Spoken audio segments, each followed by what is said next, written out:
Hi all welcome back to my channel. ಇವತ್ತಿನ recipe ಬಗ್ಗೆ ಹೇಳೋದಾದರೆ ತುಂಬಾ ಈಸಿಯಾಗಿ ಮತ್ತು ಹೋಟೆಲ್ ಸ್ಟೈಲಲ್ಲಿ ಯಾವ ರೀತಿಯಾಗಿ ಕ್ರಿಸ್ಪಿಯಾದ ದೋಸೆನ ಮಾಡ್ತಾರೆ ಅಂತ ನಾನು ಈ ವಿಡಿಯೋನಲ್ಲಿ ನಿಮಗೆ ಡೀಟೇಲಾಗಿ ತಿಳಿಸ್ಕೊಡ್ತಿದ್ದೀನಿ. ಹಾಗಿದ್ರೆ ಬನ್ನಿ ರೆಸಿಪಿ ಹೇಗೆ ಮಾಡೋದಂತ ನೋಡೋಣ. ಮೊದಲಿಗೆ ನಾನಿಲ್ಲಿ ಒಂದು ಬೌಲ್ ಆಗೋವಷ್ಟು ರೇಷನ್ ಅಕ್ಕಿನ ತಗೊಂಡಿದ್ದೀನಿ. ನೀವು ಬೇಕಾದರೆ ದೋಸೆ ಅಕ್ಕಿನೂ ಬಳಸ್ಕೊಬೋದು.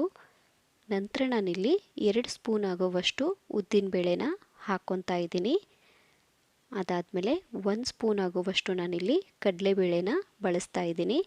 ನಂತರ ನಾನಿಲ್ಲಿ 1 ಸ್ಪೂನ್ ಆಗೋವಷ್ಟು ಮೆಂತ್ಯನ ಸೇರಿಸ್ಕೊತಾ ಇದ್ದೀನಿ. ಇದಕ್ಕೆ ನಾನು 1-2 ಗ್ಲಾಸ್ ನೀರು ಹಾಕಿ ಚೆನ್ನಾಗಿ ತೊಳಿತೀನಿ. ನೀವು ಎಷ್ಟು ಚೆನ್ನಾಗಿ ತೊಳಿತೀರೋ ಅಷ್ಟು ದೋಸೆ ನಿಮ್ಮದು ವೈಟಾಗಿ ಬರುತ್ತೆ. ನಾನಿಲ್ಲಿ ಒಂದು 5 to 6 ಅವರ್ಸು ಹಾಗೆ ನೆನೆಯಕ್ಕೆ ಇಡ್ತೀನಿ. ನೀವು ನೆಕ್ಸ್ಟ್ ಡೇ ಮಾರ್ನಿಂಗ್ ಮಾಡೋದಿದ್ದರೆ ಆಫ್ಟರ್ನೂನೇ ಈ ಥರ ನೀವು ನೆನೆಸಿ ಇಟ್ಕೊಬೇಕಾಗತ್ತೆ. ಸೊ ನನಗೆ ನೋಡ್ತಿರ್ಬೋದು ನೀವು, ನಾನು ಸಂಜೆ ಅಷ್ಟರಲ್ಲಿ ಕಾಳು ಮತ್ತು ಅಕ್ಕಿ ಎಲ್ಲ ನೀಟಾಗಿ ನೆಂದೋಗಿದೆ. ಇವಾಗ ನಾನು ಇದನ್ನು ಮಿಕ್ಸಿ ಜಾರಲ್ಲಿ ಹಾಕಿ ನುಣ್ಣಗೆ ರುಬ್ಕೊತೀನಿ.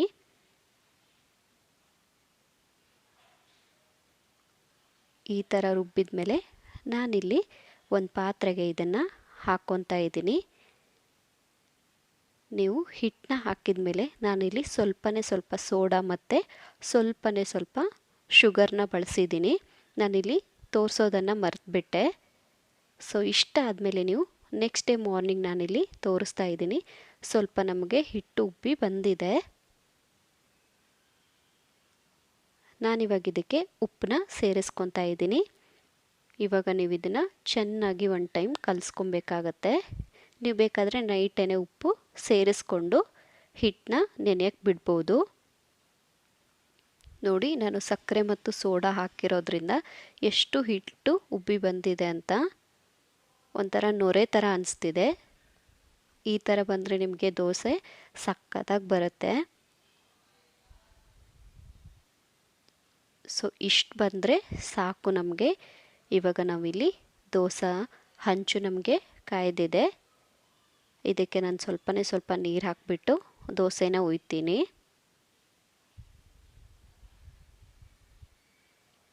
ನೋಡಿ, ತುಂಬಾ ಈಸಿಯಾಗಿ ನೀವು ದೋಸೆನ ಮಾಡ್ಬೋದು. ಬ್ಯಾಟರ್ ಒಂದು ಚೆನ್ನಾಗಿದ್ದರೆ ಸಾಕು, ನಿಮಗೆ ಸಖತ್ತಾಗಿ ದೋಸೆ ಬಂದುಬಿಡುತ್ತೆ. ನೋಡಿ, ಈಸಿಯಾಗಿ ದೋಸೆನ ಹಾಕ್ಕೊಬೋದು ನೀವಿಲ್ಲಿ. ನಂತರ ನಾನಿಲ್ಲಿ ಸ್ವಲ್ಪ ಬೆಣ್ಣೆನ ಹಾಕ್ಕೊತಾ ಇದ್ದೀನಿ. ನೀವು ಬೆಣ್ಣೆ ಇಲ್ಲ ಅಂದರೂ ಸ್ವಲ್ಪ ಆಯಿಲ್ ಇಲ್ಲ ತುಪ್ಪನೂ ಹಾಕ್ಕೊಬೋದು. ಚೆನ್ನಾಗಿ ಬೆಣ್ಣೆನ ಸ್ಪ್ರೆಡ್ ಮಾಡ್ಕೊಳ್ಳಿ.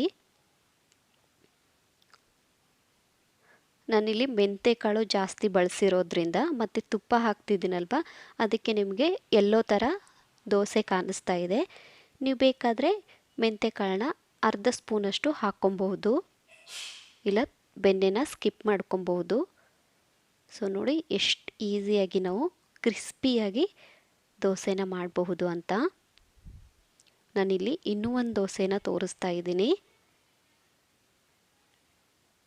ಸೊ ತುಂಬಾ ಈಸಿ ಇದೆ ಫ್ರೆಂಡ್ಸ್. ಸೊ ನೋಡಿ ಎಷ್ಟು ಈಸಿಯಾಗಿ ಮಾಡ್ಕೊಬಹುದು ಅಂತ. ನೀವು ಬೇಕಾದರೆ ಇದಕ್ಕೆ ಮೇಲೆ ಕೆಂಪು ಚಟ್ನಿ ಇಲ್ಲ ಶೇಂಗಾ ಚಟ್ನಿ ಹಾಕ್ಕೊಂಬಿಟ್ಟು ಚೆನ್ನಾಗಿ ಬೇಯಿಸ್ಕೊಬಹುದು. ಸೊ ನೋಡಿದ್ರಲ್ಲ ಫ್ರೆಂಡ್ಸ್, ಎಷ್ಟು ಈಸಿಯಾಗಿ ನಾವು ಹೋಟೆಲ್ ಸ್ಟೈಲಲ್ಲಿ ಕ್ರಿಸ್ಪಿಯಾದ ದೋಸೆನ ಮನೇಲೇ ಮಾಡಬಹುದು ಅಂತ. ಹಾಗಿದ್ರೆ ಯಾಕೆ ಲೇಟು, ಇವಾಗಲೂ ಹೋಗಿ ರೆಸಿಪಿನ ಟ್ರೈ ಮಾಡಿ ಹೇಗಿತ್ತು ಅಂತ ಕಮೆಂಟ್ ಸೆಕ್ಷನಲ್ಲಿ ಕಮೆಂಟ್ ಹಾಕೋದನ್ನು ಮರಿಬೇಡಿ. ಇದೇ ಥರ ನನ್ನ ವಿಡಿಯೋನ ನೋಡ್ತಾಯಿರಿ. And thank you for watching.